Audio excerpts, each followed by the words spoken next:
Quando eu cheguei, ainda havia muita lama ainda sendo drenada, né? Ela correndo córrego abaixo, e as pessoas muito consternadas, perdidas, feitos zumbis, sabe, Itaíque, assim, andando de um lado para o outro, sem saber o que tinha acontecido, sem ainda entender a dimensão, porque muitas tinham perdido parentes, muitas tinham perdido colegas de profissão, muitas tinham perdido amigos da sua rotina ali, diária, e ainda havia aquelas que tinham perdido o seu local de trabalho. A própria mina tinha sido afetada, uma série de outras estruturas tinham sido afetadas, então eu digo que havia uma nuvem de tristeza na cidade. 25 de janeiro de 2019, um dia que ficou marcado na história do município de Brumadinho, em Minas Gerais, e também no coração de milhares de brasileiros. Por volta das 12 horas e 30 minutos, a barragem da Mina do Feijão se rompeu. Um enorme volume de rejeitos de minério de ferro formaram uma onda devastadora. Água, lama e material sólido proveniente da mineração se espalharam como uma avalanche em questão de minutos, destruindo casas, vegetação, carros, leito de rios, destruindo centenas de vidas. 270 pessoas morreram naquele dia. 2 mulheres estavam grávidas. No podcast de hoje, vamos relembrar esse dia e falar da homenagem que nasceu depois dessa tragédia. O nome do Hospital ICISMEP 272 Joias, localizado em Igarapé, Minas Gerais. Um tributo para que as vítimas de Brumadinho nunca sejam esquecidas. Eu sou Taíque Carvalho e vamos juntos para mais um episódio do nosso Conexão INTS.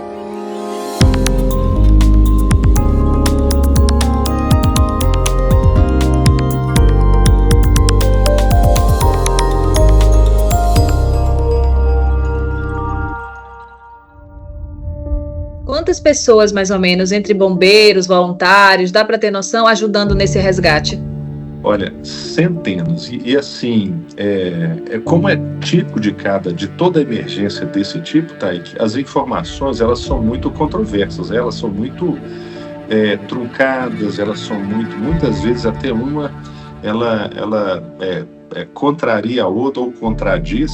Então, as primeiras informações da ocorrência é que havia centenas de vítimas, mas centenas, quase 1.000 vítimas.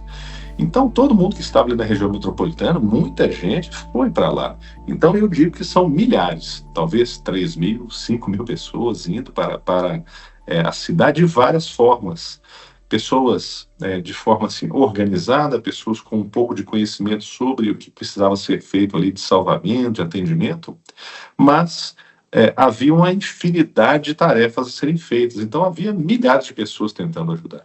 E qual é exatamente o trabalho do bombeiro naquele momento? Ele consegue entrar na lama? Ele usa certos equipamentos para esse tipo, de salvamento? O que é que o bombeiro faz nesse momento? Tá. Taíque, para surpresa de muita gente, e eu ouvi isso ao longo da emergência, as pessoas sempre associam o bombeiro ao incêndio, ao combate aos incêndios. Mas essa é uma das atividades que nós fazemos, e até em quantidade, é a que nós menos fazemos, são os incêndios. Então, os salvamentos, eles ocupam muito do nosso dia a dia. E existem capacitações específicas para esse tipo de salvamento, em locais de deslizamento, locais de soterramento, de tragédias que envolvem movimentação de massa, como nós dizemos, movimentação de terra. Então, existe uma capacitação para isso. Existe um curso para isso, e ele é muito forte aqui em Minas Gerais, lamentavelmente pelo nosso histórico, né?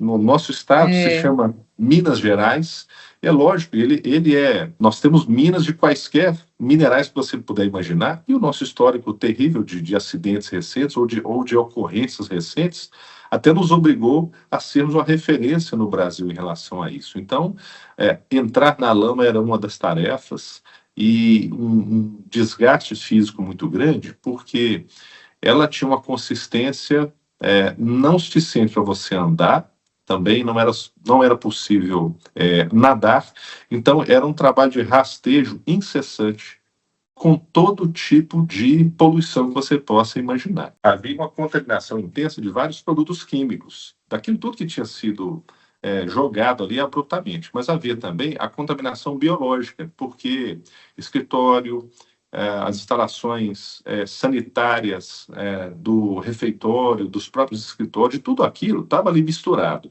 Animais mortos. Então, havia uma contaminação muito grande.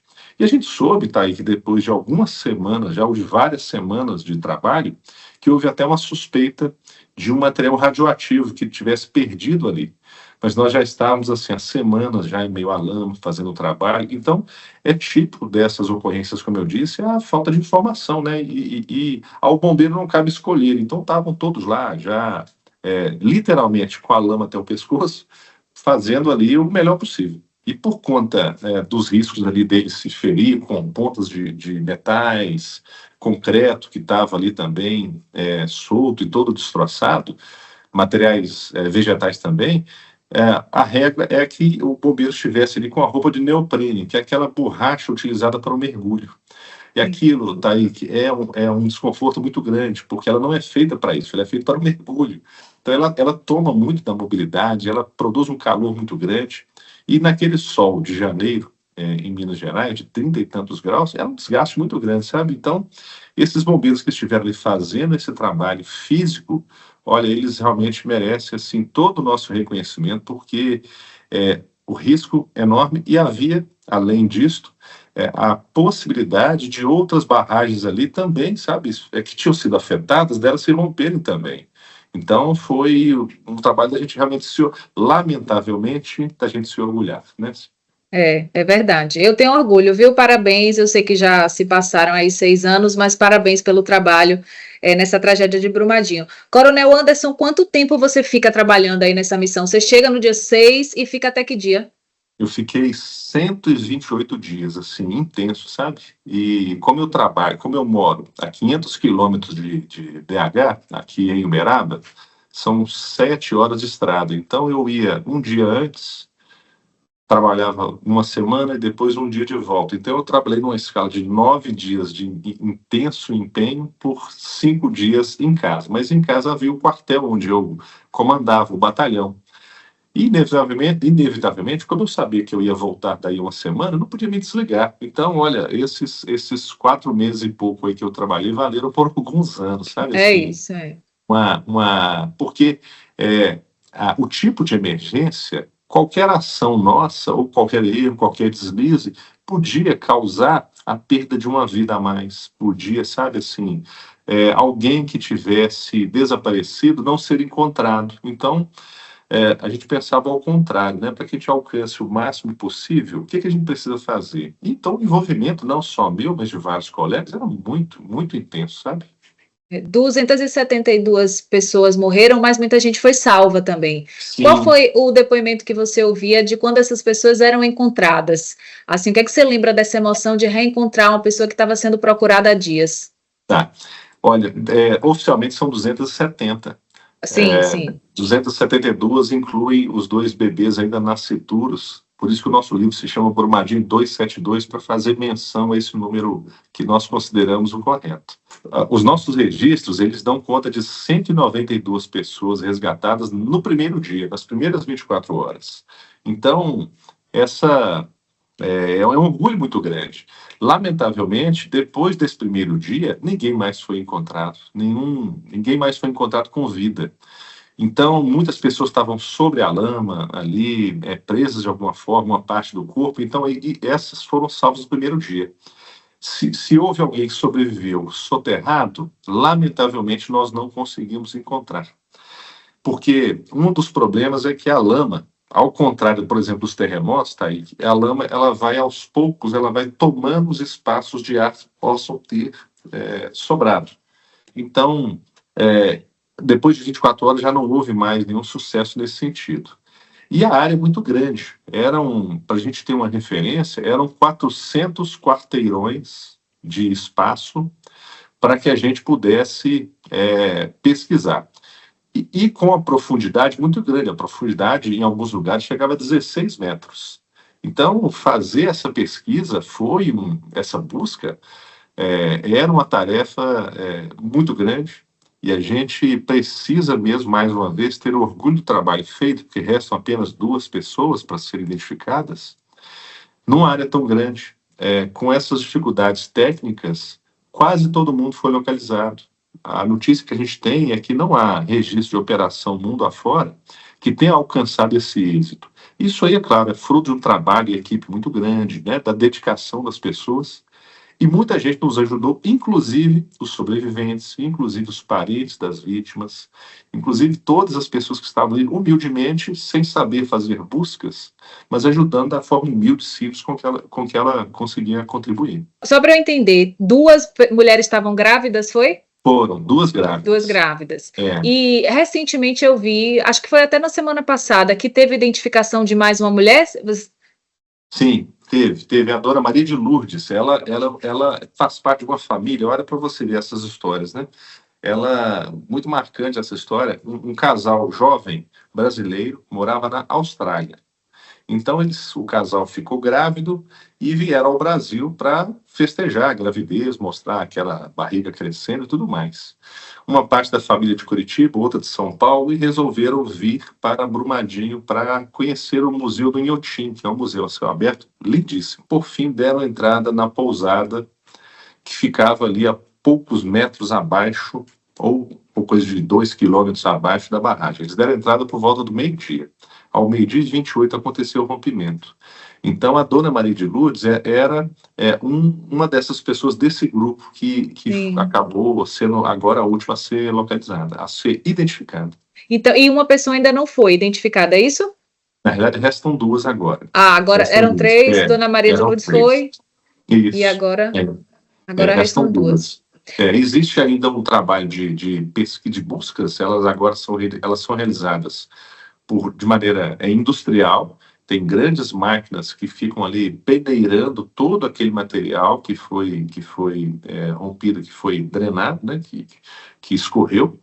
E essas máquinas, elas separam o que é material biológico, o que é material não biológico, para que seja feita a perícia médica legal.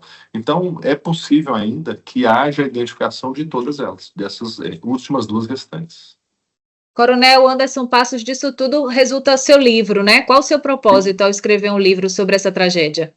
Pois é, esse aqui é o livro, se chama Brumadinho 272, ele foi escrito com a competentíssima e amiga Luciana Chiarati, que é uma jornalista, e eu queria contar esse pormenor.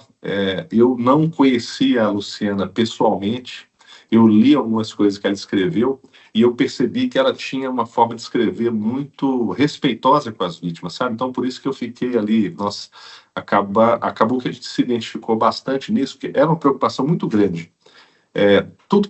Toda e qualquer notícia sobre o acontecido ali, nos doía muito, talvez usar uma palavra inadequada e acabar causando um sofrimento, um desgaste a mais ali para aqueles familiares. Então, a Luciana tem esse traço muito humano e competente. Então, a ideia de escrever, Taíque, é marcar no tempo esse acontecido, porque nós sabemos do passado pelos livros que nos chegaram, que foram escritos. Então, a ideia é que essa terrível página da história brasileira, ela fique registrada, porque o acidente, ou o rompimento, melhor dizendo, o desastre, ele não acontece só no local onde as pessoas foram alcançadas, atingidas ali.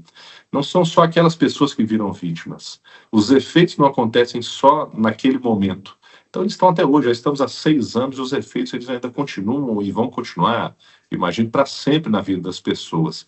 Então, é preciso registrar, para que haja aspectos humanos. O livro ele traz muitas humanidades, eu diria muitas desumanidades também, porque essa tragédia vai muito além dos números. Então, é preciso registrar para a gente aprender, para que a gente consiga contribuir, né? A intenção do livro é uma modesta, mas sincera contribuição para que a gente possa, na mineração e nessas atividades que têm risco, colocar o ser humano, a vida humana, como métrica.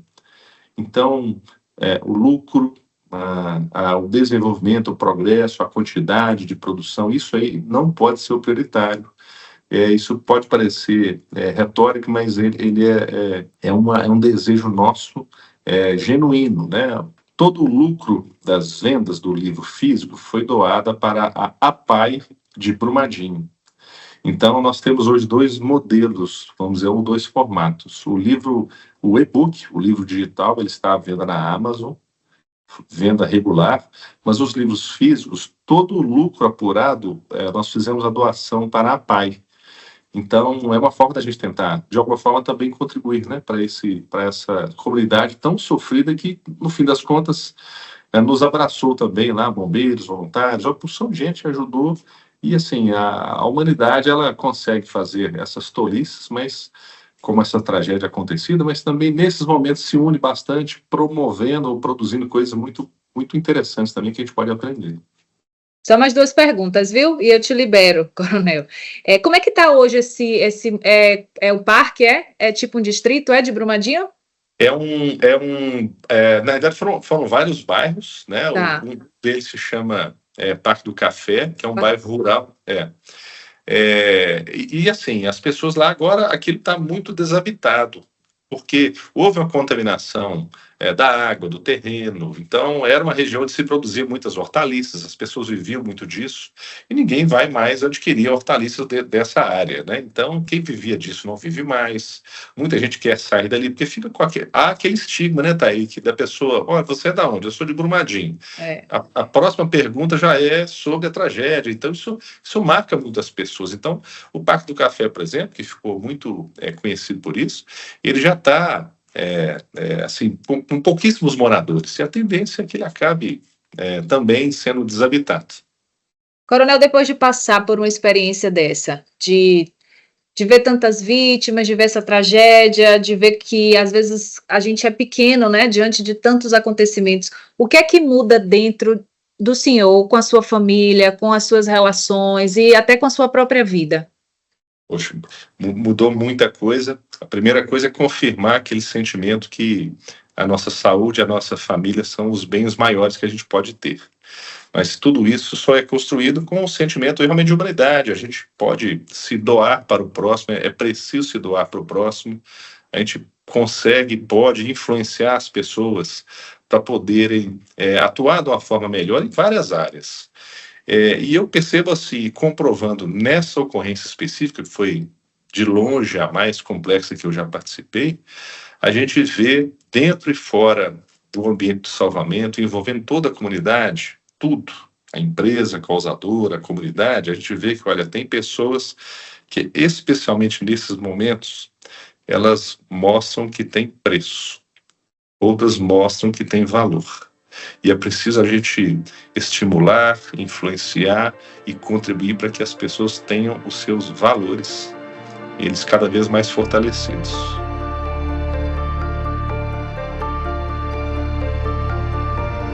O relato do Coronel Anderson Passos nos faz sentir a dor e o sacrifício de todos que estavam ali, imersos na lama e no desespero. Para a gente ter uma ideia, 12 milhões de metros cúbicos de rejeitos de minério vazaram naquele dia. É como se fosse, gente, uma onda de mais ou menos 15 metros, equivalente a um prédio de 5 andares. São cerca de 4.000 piscinas olímpicas, 300 campos de futebol poderiam ser cobertos com aquela quantidade de lama. Mas por trás de toda essa tragédia, existe uma história de negligência, de falhas graves. Anos se passaram e hoje se sabe que havia riscos na barragem, erros identificados pelos engenheiros da própria mineradora Vale. Mas mesmo com os alertas, a Vale continuou operando sem realizar os procedimentos de segurança necessários. A própria empresa sabia que as fundações da mineradora estavam comprometidas e isso, na época, foi noticiado em praticamente todos os veículos de comunicação.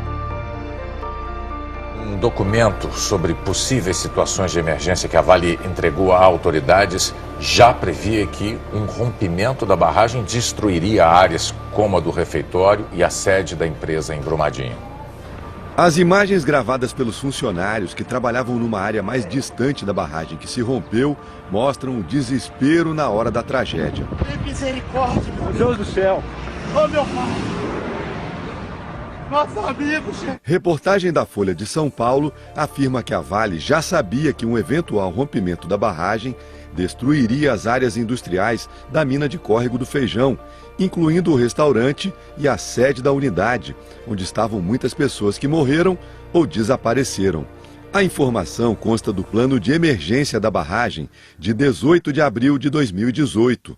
A Rede Globo confirmou as informações. O documento que prevê os danos em caso de rompimento é o Plano de Ações Emergenciais. O mapa da inundação está no anexo A. No caso da barragem de Brumadinho, previa que a lama chegaria a 65 quilômetros da barragem. O plano previa que diferentes mecanismos de comunicação seriam utilizados, com o uso de acionamentos sonoros. A Vale afirmou que o plano de ações emergenciais foi elaborado com base em um estudo de ruptura hipotética que definiu a mancha de inundação, que a estrutura tinha sistema de vídeo monitoramento, sistema de alerta por sirenes, que elas tinham sido testadas. E também havia feito o cadastramento da população abaixo da barragem. A Vale declarou também que fez uma simulação em junho do ano passado sob a coordenação das defesas civis e um treinamento interno com os funcionários em outubro. Por fim, a mineradora citou que protocolou os planos nas defesas civis federal, estadual e municipal entre junho e setembro do ano passado. Ainda de acordo com a mineradora, a barragem passava por inspeções quinzenais, que não detectaram nenhuma alteração na estrutura. O presidente da Vale, Fábio Schwartzman, admitiu ontem que as sirenes não funcionaram. Segundo ele, porque foram engolidas pela lama.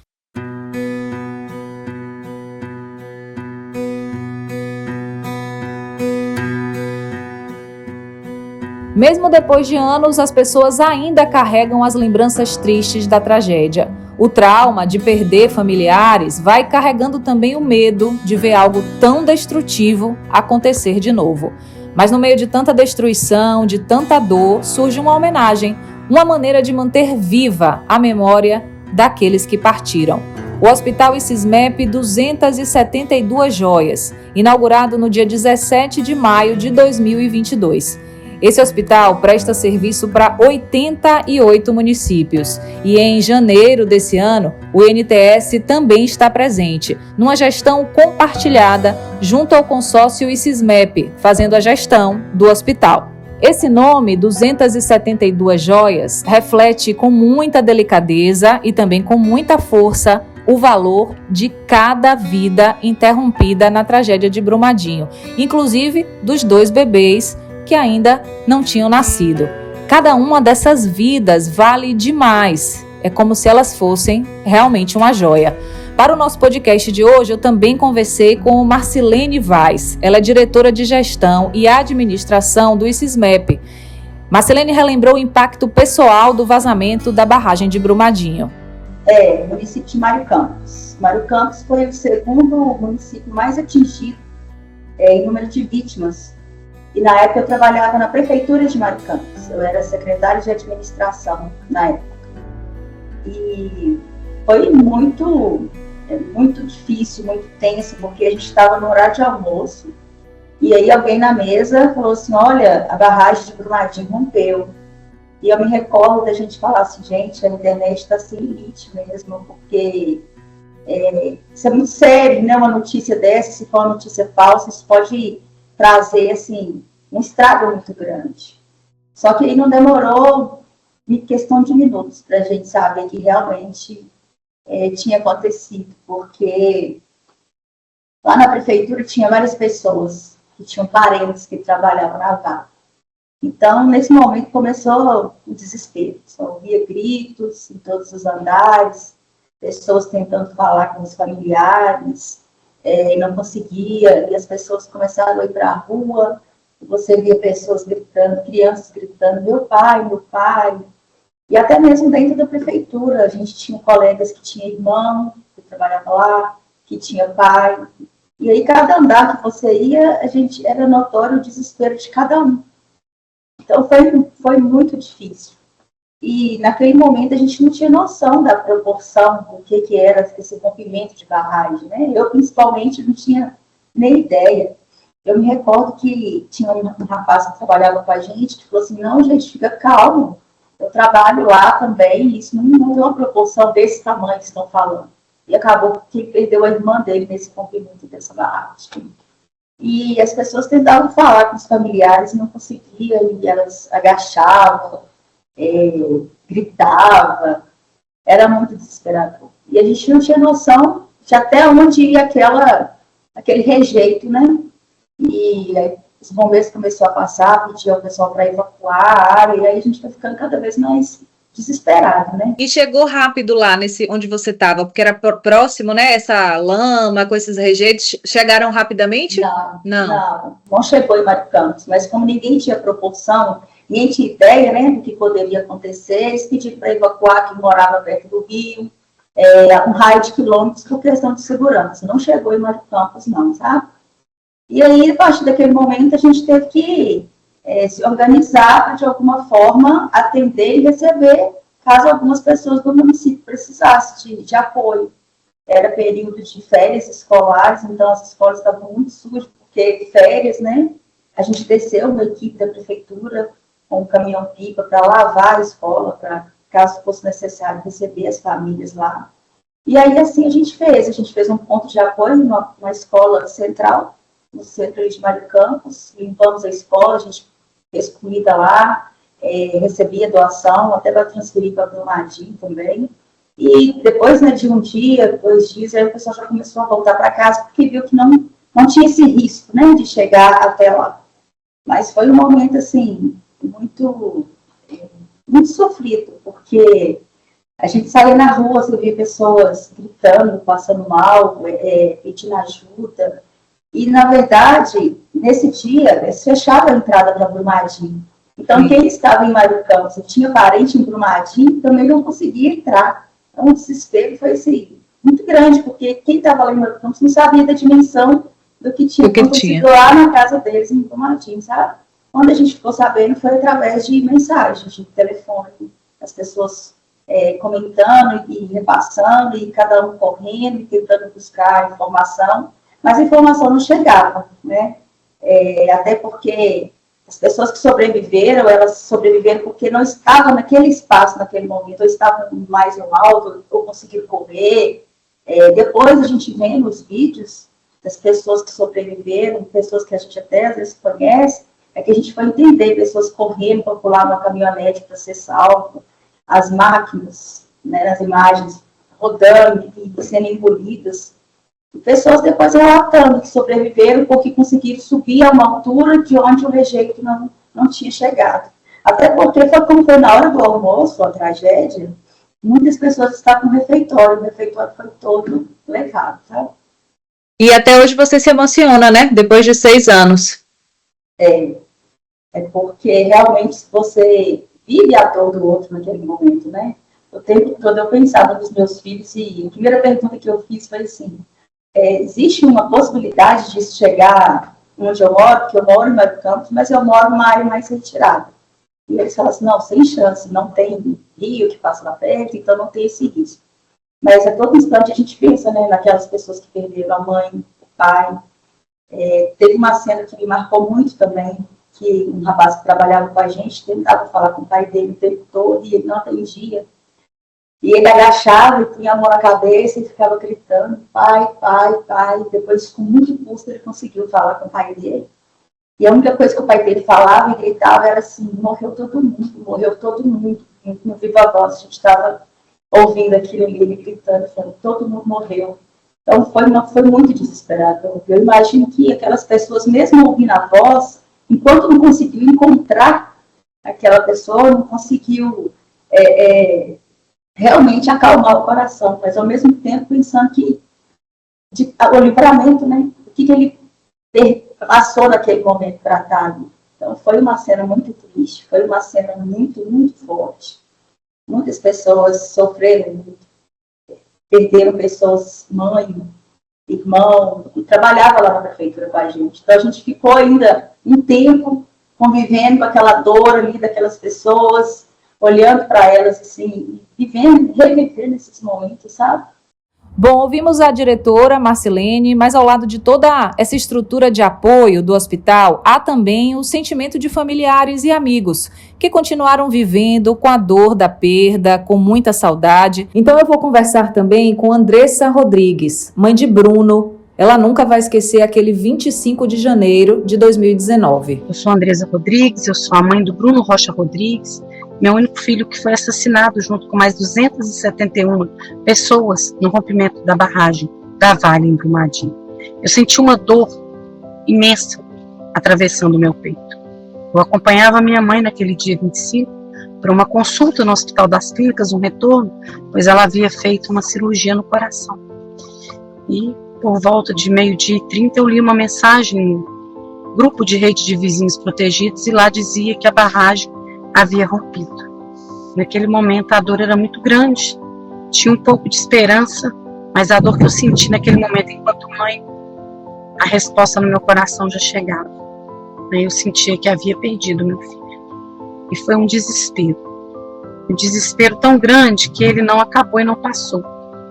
Hoje ele se transforma em saudade, em dor, em desejo de abraçar, de ouvir a voz do meu filho, chamando mãe, de me perguntar, mãe, como foi seu dia, deu bom hoje?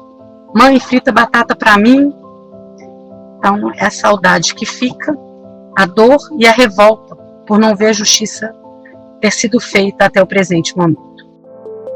A dor de uma mãe que sente o percurso inverso da vida, o de enterrar um filho, é forte, é revoltante e é uma dor eterna. Deixamos aqui o nosso carinho para Andressa e eu agradeço também pelas palavras. Este episódio do nosso podcast trouxe à tona não apenas o impacto devastador dessa tragédia, mas também o sentimento de quem continua vivendo com a perda. A homenagem com o nome do hospital é uma forma de reconhecimento e também de respeito, mas ao mesmo tempo nos traz, ou pelo menos deveria trazer, questionamentos. Como podemos evitar que tragédias como essas se repitam? O que precisa ser feito para garantir que a dor de Brumadinho não se estenda a outras famílias? O colapso de barragens não é um fato isolado. Tragédias como a de Mariana, também em Minas Gerais, em 2015, mostram o preço do descuido e da negligência. O impacto da tragédia em Brumadinho naquele 25 de janeiro de 2019 nunca será esquecido.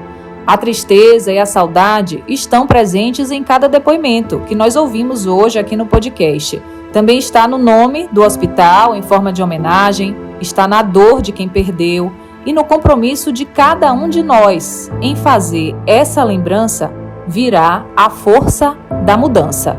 Esse foi o nosso episódio número 32. O Conexão INTS é um produto da comunicação corporativa do Instituto Nacional de Tecnologia e Saúde. Obrigada pela sua companhia, todo o nosso carinho às vítimas de Brumadinho. A gente se vê em breve. Um beijo e até lá!